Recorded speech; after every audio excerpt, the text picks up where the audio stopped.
시청자 여러분, 안녕하십니까? 2026년 3월 11일 수요일 글로벌 인사이트 시작합니다. 중동의 전운이 짙어지는 가운데 세계 경제는 유례없는 변동성과 새로운 질서 재편이라는 거대한 파도 앞에 서 있습니다. 오늘 우리 글로벌 인사이트에서는 이 혼돈의 시대 속에서 각국이 던지는 승부수가 무엇인지 8개국의 핵심 뉴스를 통해 짚어보겠습니다. 박 작가님, 어서 오세요. 네, 반갑습니다. 오늘 뉴스를 보니 문득 19세기 말 거대한 게임이 떠오릅니다. 당시 제국들이 중앙아시아의 주도권을 놓고 다퉜다면 지금은 중동의 지정학적 위기와 인공지능이라는 첨단 기술 패권이 얽히며 훨씬 더 입체적인 게임이 벌어지고 있죠. 이스라엘은 전쟁의 끝을 정권 교체로 정의했고 미국은 기술 동맹을 강화하며 한국과 중국은 새로운 경제 5개년 계획과 제도적 변화로 대응하고 있습니다. 단순한 위기를 넘어 새로운 시대의 문법이 쓰이고 있는 현장을 자세히 분석해 드리겠습니다. 먼저 중동 소식부터 자세히 짚어보죠. 이스라엘 정부가 이란 정권 전복에 대한 구체적인 시나리오를 보고받았다고요? 네, 이스라엘 장관들은 이란 정권 전복에 약 1년 정도의 시간이 소요될 것이라는 보고를 받았습니다. 네타냐후 총리는 아슈도드 항구를 방문해 이스라엘이 싸우는 국가가 무엇인지 전 세계에 보여주겠다고 선언하며 공세를 강화할 뜻을 비췄죠. 재미있는 건 시장의 반응입니다. 텔아비브 증시의 주요 지수들이 1% 내외로 하락하고 국방주인 넥스트 비전이 폭락하는 등 주식시장은 불안해 보이지만 정작 장기 국채 가격은 올랐습니다. 주식은 떨어지는데 국채 가격이 올랐다는 건 투자자들이 전쟁의 장기화를 상수로 두고 안전자산으로 숨어들고 있다는 의미인가요? 정확합니다. 역사적으로 19세기 나폴레옹 전쟁 당시에도 영국의 국채는 전쟁 중임에도 가장 신뢰받는 자산이었죠. 이스라엘 정부는 전쟁 자금 조달을 위해 국방 예산을 280억 세켈, 우리 돈으로 약 10조 원 넘게 증액하기로 했습니다. 이는 GDP의 2%에 달하는 엄청난 규모입니다. 동시에 유제품 개혁 같은 논란이 되는 정책을 예산안에서 빼며 내부 결속을 다지는 모습인데 이는 장기전을 대비해 내부의 적을 만들지 않겠다는 고도의 정치적 계산이 깔린 전시 경제 체제로의 완전한 전환이라 볼 수 있습니다. 이란 역시 물러서지 않고 있습니다. 이스라엘 본토와 미군 기지를 향한 새로운 공격을 감행했군요. 이란 혁명수비대가 하이파의 에너지 시설과 텔아비브의 통신센터, 그리고 이라크 내 미군 기지까지 타격했습니다. 특히 미국과 이스라엘의 공격이 계속된다면 중동에서 단 한 방울의 석유 선적도 허용하지 않겠다며 호르무즈 해협 봉쇄 가능성을 다시 언급했습니다. 이는 마치 1973년 오일 쇼크 당시 아랍 국가들이 석유를 무기화했던 기억을 떠올리게 하죠. 위성 사진을 보면 아직은 원유 선적이 계속되고 있지만 긴장감은 극에 달해 있습니다. 인명 피해 상황도 심각하다고 들었습니다. 이란 정부가 발표한 수치가 상당하네요. 어린이 200명을 포함해 1255명의 민간인이 사망했다는 발표가 나왔습니다. 유엔 사무총장이 이례적으로 이란의 자위권을 언급하며 민간인 공격을 규탄할 정도죠. 역사적으로 보면 도시 폭격은 내부 결속을 다지기도 하지만 이란의 경우는 좀 다릅니다. 이미 작년 말부터 시작된 종교 통치 반대 시위가 30개 도시로 퍼져 있는 상태거든요. 외부의 적과 싸우면서 내부의 거센 민주화 요구까지 감당해야 하는 그야말로 외우내환의 상황이 21세기 테헤란에서 재현되고 있습니다. 미국 상황으로 가보겠습니다. 트럼프 대통령은 전쟁에 대해 다소 엇갈린 메시지를 내놓고 있다고요? 트럼프 대통령 특유의 밀당 전술입니다. 한편으로는 이란 전쟁이 단기적인 원정이 될 것이라며 조기 종결 가능성을 내비치면서도 다른 한편으로는 궁극적인 승리를 강조하며 석유 공급 방해에 대해 강력히 경고하고 있습니다. 1991년 걸프전 당시 아버지 부시 대통령이 신속한 승리로 지지율을 끌어올렸던 기억을 재현하고 싶어하는 눈치입니다. 그러면서도 내부적으로는 감세 정책을 통해 가구당 평균 3,700달러 이상의 환급금을 챙겨주며 표심을 공략하고 있습니다. 경제 부문에서는 인공지능 반도체와 관련된 중요한 파트너십 소식이 있네요. 네, 어플라이드 머티리얼즈와 한국의 SK하이닉스가 실리콘밸리의 AI 메모리 혁신을 위한 R&D 센터를 짓기로 했습니다. 이건 단순한 협력을 넘어 기술 안보 동맹의 성격이 짙습니다. 과거 1980년대 미일 반도체 협정으로 일본의 반도체 굴기를 꺾었던 미국이 이제는 한국과 손잡고 AI 패권을 공고히 하려는 전략이죠. 하원에서는 테헤란의 혼란을 틈타 데스벳 법안이라 불리는 예측시장 금지법을 발의하는 등 전쟁을 둘러싼 도박성 투기까지 단속하며 내부 기강을 잡고 있습니다. 이제 한국 소식입니다. 이재명 대통령이 중동 사태와 관련해 안보와 경제 두 마리 토끼 잡기에 나섰군요.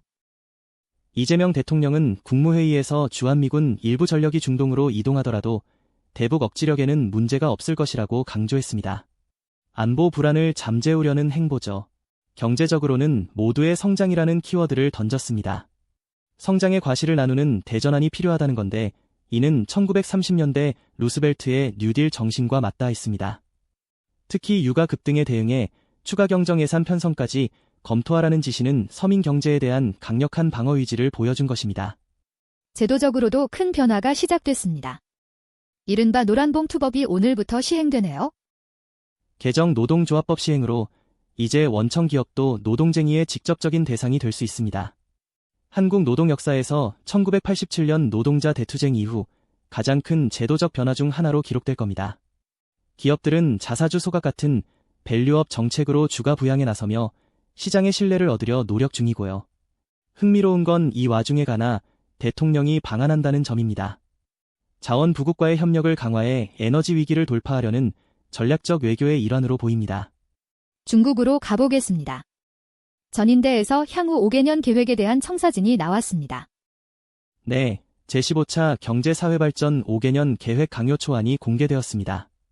핵심은 고수준 과학기술 자립자강입니다. 미국 중심의 공급망에서 벗어나 스스로 신형 생산력을 만들겠다는 건데 마치 1960년대 중국이 자력갱생을 외치던 시기가 떠오르지만 이번에는 하이테크가 무기라는 점이 다릅니다. 실제로 올해 1월과 2월 무역액이 18% 넘게 성장했는데 그 중심에 AI와 녹색무역이 있다는 점이 이를 방증합니다. 내부적인 단속도 매우 엄격해진 모습입니다. 온라인 환경 정화 작업 결과가 발표됐죠. 청랑 2026 행동을 통해 3만 9천여 개의 계정을 삭제했습니다. AI를 활용한 허위 정보나 부정적인 감정을 유발하는 콘텐츠를 디지털 쓰레기로 규정하고 대대적으로 청소한 겁니다. 역사적으로 사회적 변동기에 정보 통제를 강화했던 모습의 디지털 버전이라 할 수 있죠. 또한 남부 지역의 홍수나 산림 화재 위험을 경고하며 국가적 재난 대비에도 공을 들이고 있는데 이는 민심 위반을 막고 사회주의 현대화의 토대를 다지려는 의도로 풀이됩니다. 일본은 외국인 정책과 미래 산업 분야에서 파격적인 행보를 보이고 있습니다. 우선 영주권 신청 수수료를 1만 엔에서 30만 엔으로 30배나 올리기로 했습니다. 여기에 전자 여행 허가 시스템인 제스타 도입도 결정했죠. 이는 과거 세국과 개양 사이에서 고민했던 에도 시대처럼 인구 감소로 일소는 필요하지만 관리는 더 철저히 하겠다는 이중적인 전략입니다. 한편으로는 AI 로봇 시장에 2040년까지 20조 엔을 투자하겠다는 야심찬 계획도 내놨습니다. 증시도 어제의 급락을 딛고 엄청난 반등을 보여줬네요. 니케이 지수가 1,500엔 넘게 오르며 5만 4천 선을 회복했습니다. 중동 긴장 완화에 대한 기대감과 미국 기술주 강세가 맞물린 결과죠. 후지스는 스타트업과 손잡고 국방기술 오픈 이노베이션을 시작했는데 이는 일본이 다시 기술을 통한 강한 군대를 꿈꾸기 시작했음을 시사합니다. 역사적으로 일본이 경제 위기 때마다 기술 투자를 통해 돌파구를 찾았던 기적의 공식을 다시 한번 가동하고 있는 셈입니다. 유럽의 맹주 독일은 내부적인 가치 충돌을 겪고 있는 모양새입니다. 복지 국가 모델에 대한 논쟁이 뜨겁네요. 독일 국민 대다수가 부유층 증세를 통한 강력한 복지 국가 유지를 원한다는 설문 결과가 나왔습니다. 하지만 현실은 녹록지 않습니다. 기술 스타트업들이 자금 부족으로 독일을 떠나려 하고 데이터 센터 확장이 늦어지면 미국의 데이터 식민지가 될 수 있다는 공포가 확산되고 있거든요. 2차 대전 이후 독일을 지탱해온 사회적 시장 경제가 디지털 시대라는 거대한 시험대에 오른 것입니다. 폭스바겐의 실적 발표에서도 이런 고민이 묻어나는 것 같습니다. 네, 미국 관세와 중국과의 경쟁 심화로 폭스바겐조차 고전하고 있습니다. 독일은 재해 대비 분야에서 등대 역할을 하며 국제적인 위상을 지키려 노력 중이고 이번 주 목요일에는 주 전체 경보 시스템을 테스트하며 만약의 사태에 대비하고 있습니다. 마치 폭풍 전야의 고요함 속에서 가장 튼튼한 방패를 점검하는 기사의 모습이 연상됩니다. 마지막으로 인도입니다.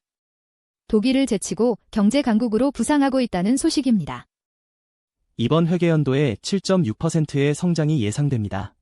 수치상으로 이미 독일을 넘어설 기세죠.